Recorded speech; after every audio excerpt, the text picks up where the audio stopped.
Welcome to our study on the book of Romans. This is the Sonship Review Part 7, and this is Session 8.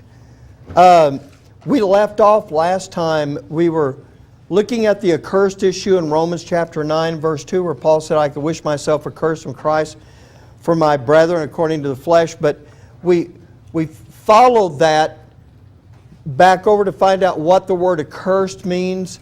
We found a couple of things about that. Number one, that accursed means that God is no longer with someone. And it also carries the connotation of, not just the connotation, it is being consigned to evil. So,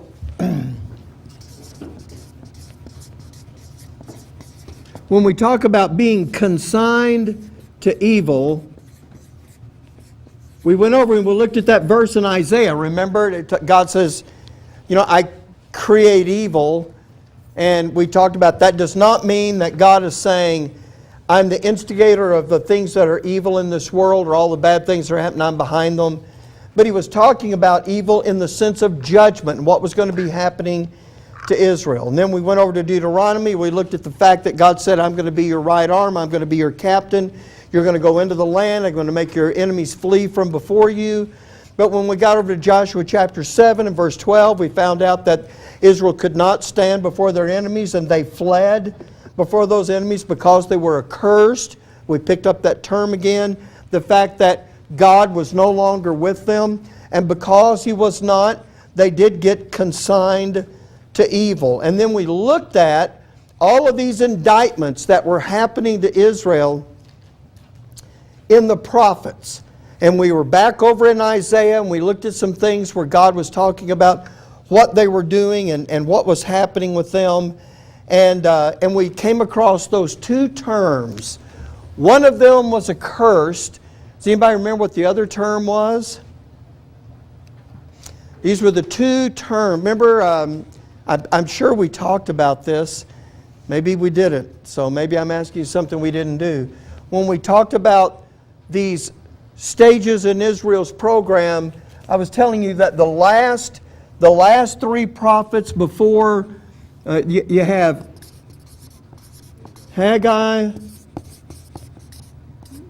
Zechariah, and Malachi, and those three prophets are the last ones before God goes silent to the nation for 400 years. Did we talk about that? Okay. And Zechariah is the one that gives you those four beholds that tells them when your Messiah, when this is over, then the forerunner for the Messiah is going to show up. A voice crying in the wilderness, make straight in the desert a highway for our God. And who was the forerunner of the Messiah? John the Baptist. Not the Baptist as in the denominational Baptist. I'm saying that, and we're smiling, but there are actual schools that are teaching that today. All right, so then when the Christ shows up, they're supposed to look back over here at Zechariah and understand that there are four particular ways that they're supposed to look at Him to verify that He is the Christ. Therefore, the four gospel writers are each taking one of those beholds, and they're putting Jesus Christ forth as the fulfillment of the things written back in their scriptures. Haggai and Malachi are indicting the nation because of their condition, and they have been consigned to evil. They have they're under those judgments. Remember that started back there when they were carried away captive out of the land. It didn't get any better. And then, so what you had was the end of the prophets, in which Malachi said they were accursed, and Haggai said they were unclean. That is those two issues that I was just talking to you about. And so when we ended this last time, we were talking about God saying to them through Malachi, as they're getting ready to go into these 400 years of silence, look, here's what you've done wrong, and here's what you've done wrong. And instead of admitting what they had done wrong, like well, I mean, if you look back on your notes, you can see that. But it says, God says, I'm just going to read it here. It's not on the PowerPoint because it's the very last verse we read last week in Malachi 3:7. It says, even from the days of your fathers, you're gone away from my ordinances and have not kept them. Return unto me, and I will return unto you, saith the Lord of hosts. But ye have said, wherein shall we return? In other words, God's saying, you need to return to me. And they go, what do you mean return to you? We didn't go anywhere. What's going on? And then verse 8 says, will a man rob God? Yet you have robbed me. But ye say, and here's what they said, wherein have we robbed thee? How did we take what was yours? And the Lord responds, in tithes and offerings. You are cursed with a curse. And folks, there's that accursed issue showing up here in Malachi, a message to the nation just before those. And it says, now, and he says, you have robbed me, even this whole nation. And what they do is, they're continuing to argue against this indictment that God has made against them. Instead of saying, you know what? We do need to return to the Lord. You know what? We have robbed God. They're going to question about it like they're innocent. That brings us right up to where we are now in this lesson. So let's pick this up here. Malachi 3:13. Your words have been stout against me, saith the Lord. Yet ye say, what have we spoken so much against thee? You know what this reminds me of? This reminds me of politics. Where that people, and here's what you do in politics, and I don't care who you are, in politics you kind of do it like this. No matter what they say, we're going to deny any accusation against us, and we're going to act like that's unfair. And it doesn't matter how true it is, it just matters how much we can deny it. Well, this is exactly where the nation is. And so, I guess Solomon's right, there is nothing new under the sun. So, when they're saying, what have we spoken so much against thee? Well, God's going to give them the answer, and here it is. Ye have said, it is vain to serve God, and what profit is it that we have kept His ordinance, and that we have walked mournfully before the Lord of hosts? And now we call the proud happy, yea, they that work wickedness are set up, yea, they that tempt God are even delivered. Now, that's a pretty bold passage right there. That Malachi is saying, look, you want to know how is it we have spoken against you? Here it is right here. And when he starts off, he says, you've said it is vain to serve God. What is it? When something is vain, what does that mean? It's worthless. It's empty. Yes. There's no profit to it. It has no value. So when you have a whole nation of people saying, it is worthless to serve God and keep His ordinances, and God says, you've spoken against me, and they go, well, how did we speak against you? You know, it's good that God is God, the God that He is. Because if He was a God kind of like us at all, He would have wiped everybody out a long time ago. It's just too much foolishness. Well, and then it says, and now we call the proud happy. Well, how does God feel about the proud? In fact, the Scripture says God resisteth the proud. And it says, and they that work in wickedness are set up. This is a nation that just wants their own way. Now, but there is, in the midst of this, and this is important because when we get back over there to Romans 9, this is going to be that first objection. We're going to see it today. But when you see this passage, what's going to follow is there is another group. A group that is responding differently to the indictment that's being made against them. And that's going to be in the next verse. So verse 16. Then they that feared the Lord spake often one to another. And the Lord hearkened and heard it. And a book of remembrance was written before him for them that feared the Lord and that thought upon his name. All right, now look, I just showed you something very, very important. Now I just need to take a minute and talk about this. The way most of us grew up in church is we heard the gospel of Jesus dying on the cross, he was buried, and he rose again the third day. And we got this idea in our head that that is the only gospel. The word gospel means good news. That is the only gospel that it was in the Bible, and everybody gets saved by believing in that gospel.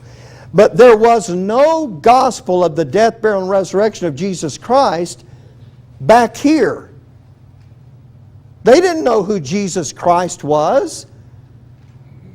They weren't looking for his death, burial, and resurrection. As a matter of fact, when the disciples who walked with him for 3.5 years saw that he had died on the cross, they didn't go, hallelujah, that's the gospel. They went back to fishing. So when people want to talk about there's only one gospel, I'm just wondering, are you really reading that Bible? Or do you just make stuff? Okay, well anyway, enough of that. So this is an important thing for you to understand. Because back, let me get my bone Sandy gave me. Back, not that I like it better than your pointer, Sarita. Okay. Yeah. But just between me and you, it is pretty nice. Okay. All right. Back here. Now here, it's the gospel of the grace of God. Okay? But here and here, it is, and I'm not just trying to do a whole deal on this, but it is the gospel of what? Thank you. The kingdom. And the necessary component to the gospel of the kingdom is you had to believe that Jesus of Nazareth was the prophesied Christ for Israel. Now look, we've been through this before, that nobody is ever going to get saved by keeping the law. There are those grace preachers today that actually believe that in this time, oh yeah, it's all by grace and we have to believe and it's by faith alone and all of that. But they say, but back here, because Israel was under the law, they got saved by keeping the law. Paul says that no flesh will ever be justified by the keeping of the law. Do you know why that will be true? Because if you're going to be justified by keeping the law, what's the thing about that? That's you. And what do we know? What do we know about that? If it's you trying to keep the law, what do we know? You'll fail, because in order to justify yourself by keeping the law, you would have to keep it perfectly from the start to the finish of your life. And no one can do that. So forget being justified by the law. So that won't happen. By the way, when you do that, that's self-righteousness. That's the whole problem. We'll talk about that. There's an issue with the Pharisees. We'll talk about that. But look, what we're about to see now, before this gospel comes along, is that there is another gospel, a message of what it is going to take to not be part of that big group of Israel. Because look, here, let's do it like this. Here's the whole nation right up here. This is Israel, the nation. But within that group, there is going to be a remnant. That remnant is going to be called out, and they're going to be separate from the apostate element of the nation. But they're not going to be that because they do something. It's going to be because they believe something. Can anybody think about what we've just read and say, what is it that Malachi is writing to a group that's sitting right back here before they go into the 400 years of silence? What did you have to believe in order to become part of the believing remnant of Israel? What was your faith in? What was the message? I know it sounds odd, huh? That God would do everything that He said He would. Okay, that's true. They're going to believe God would do everything that He said He would do. But what is the indictment against them here? I've reviewed last week that last verse, and we read one new one here. Does anybody remember the components of the indictment? If God says, you need to return unto me, what does that imply? They've gone away. Did they go away from God? Did they even follow other gods? Okay. What's the second indictment? God says, yeah, you've robbed me. Okay. And what was that third indictment, the one that we opened up today with? What? No, Well, they were unclean and they were cursed, but there was another thing that He indicted them about, and they went, oh, wait a minute, how? Remember they were acting all, Well, they were prideful. These are not wrong answers, the things that you're doing here. Look, when He says, let me just see if I can find it here.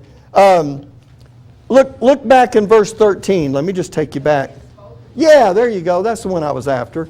All of those things are true. They were unclean and they were accursed. But they have spoken against Him. And remember, and then they said, how have we spoken against Thee? Remember, and He gives them an example. He says, you said, it's a vain thing to follow God.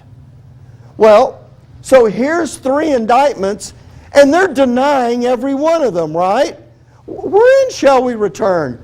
Wherein have we robbed Thee? Wherein have we spoken against Thee? But there is a group that when the prophet Malachi says those things, here's what they do. They are stricken with their guilt, and they realize the prophet is telling the truth. And now they're saying, you know what? We have gone away from God. We have robbed Him. He said, this whole nation. And He said, and we have spoken against Him. Can you hear someone saying, you know what, when the prophet says, because you said it's a vain thing, to follow after God and keep His ordinances. These are people that are thinking, I did say that. I'm guilty. So what they had to believe, this group in Israel, what they had to believe is they had to believe, there's several ways to say it,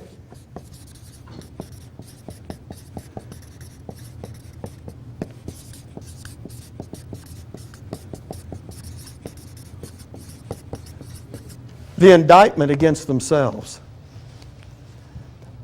You could say, well, they had to believe the prophet's message. That's true. That's true. What I'm trying to get to is what was the prophet's message? And the prophet's message was, here's what you guys have done. And so now, you say, well, and by the way, if you believe that's true, and that has meaning to you, and suddenly you realize, I was wrong to do those things, won't what you now believe impact your conduct and behavior? Yes. But it's not your conduct and behavior that saves you. It's your faith. So you know what they're doing?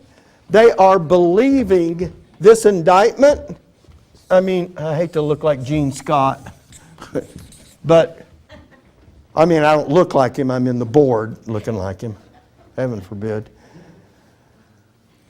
That they are believing that indictment against them, and that's a faith issue. I'm just trying to show you that even back there, if you're trying to just look for a gospel, especially like in the way of put your faith in the death, burial, and resurrection, you're not going to find that back there. But God is saying, if you'll believe what the prophet is saying about this, if you'll really understand that he is right and you've been wrong, that is the faith that justified them. And you say, well, gosh, that's kind of a pretty strong declaration, but look what it says. I'm going to take you to it here. Then they that, and by the way, they that feared the Lord, and that is a description of this. Them that believe the indictment. So there's a very small group within this group that feared God. And I only wrote it that big so it'll show up on somebody's TV screen. Because if we're talking about proportional, it would be very, in fact, we're going to read this.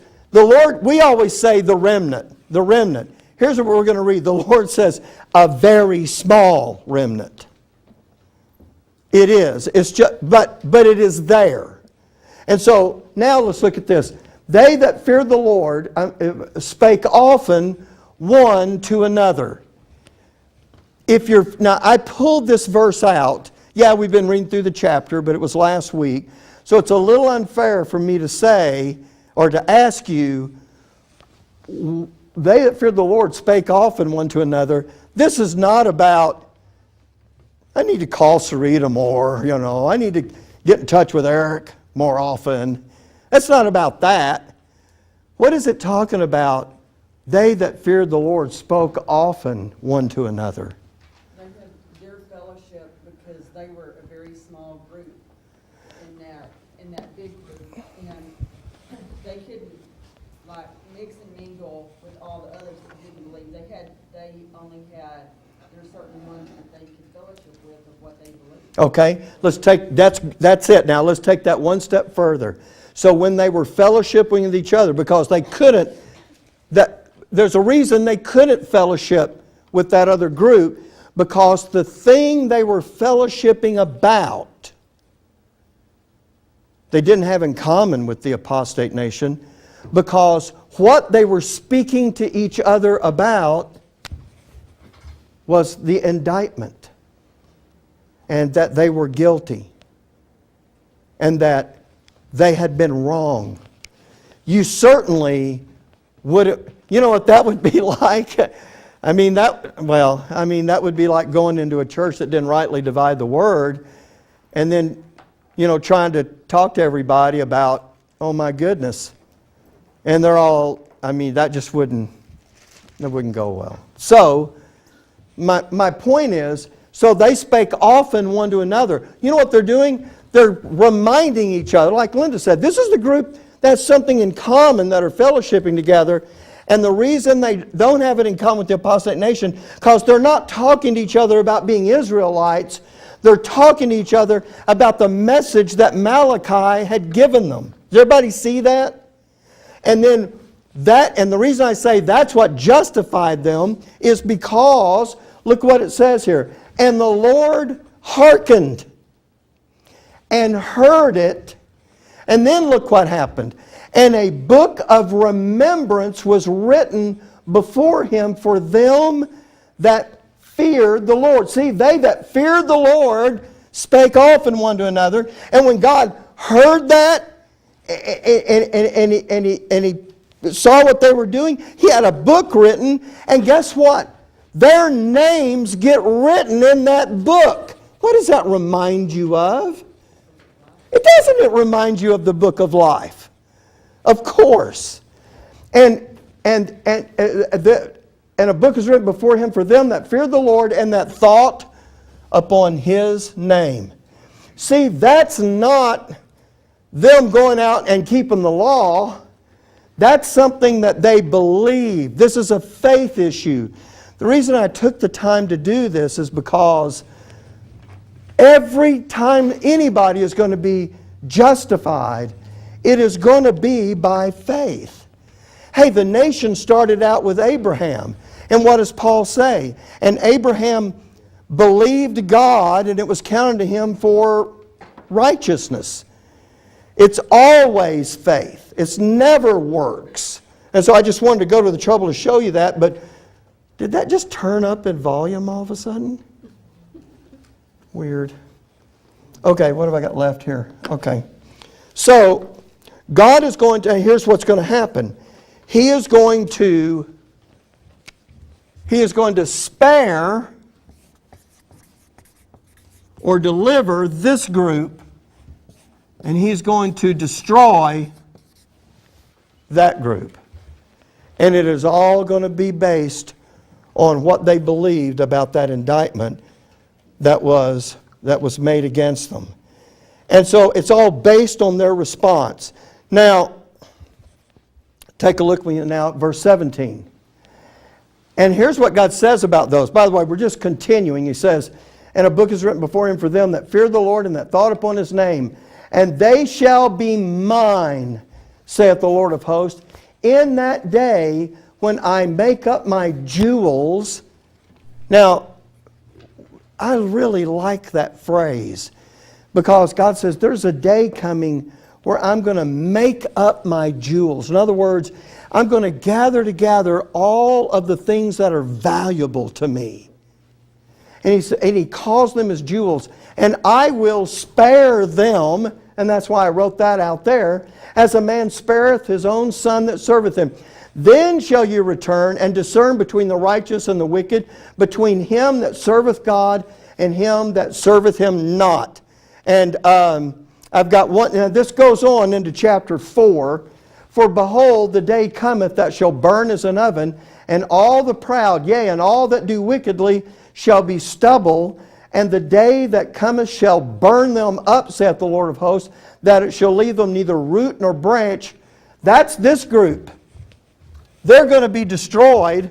But then look at the last part, verse 2. But unto you that fear my name. And when he said, look, when you just pull that verse out and you look at that and go, oh, well, that's what we have to do. We have to fear the Lord. See, he's not talking about it that way.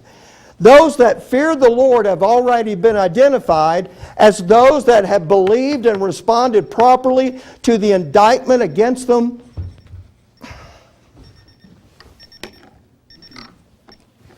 That they have gone away from God, that they have robbed Him, that they have spoken against Him. Their whole life has been against Him. They heard that indictment. They knew it was true. And you know what? They believed that indictment. They responded, and now they began to serve the Lord. And he says, but unto you that fear my name shall the Son of Righteousness arise with healing in his wings, and you'll go forth and grow up as calves of the stall. He's called them a couple of things here. I'm not going to take the time to go into all of that. But what I want you to see is there is a day when he's going to make up his jewels. And by the way, I'll tell you when that is. It's going to be right out there in the kingdom. That's the day he's going to make up his jewels. And you know why it's a book of remembrance? Because when they get ready, as things are moving along here for Israel, some promises get made to the members of the believing remnant that are out there at the very end of Daniel's 70th week. And God is saying to them back there, just because I'm going to be doing some very special things with them out there, don't think I have forgotten about you. Because you responded properly, I am going to, that's why it's called a book of remembrance. I'm going to remember who belongs to me. And you're going to grow up as calves of the stall in my kingdom. But those that did not respond, they're going to be utterly destroyed. Like chaff with fire. Okay, I have to stop here and we'll take a break because I have something really good to show you about this. So anyway, we'll just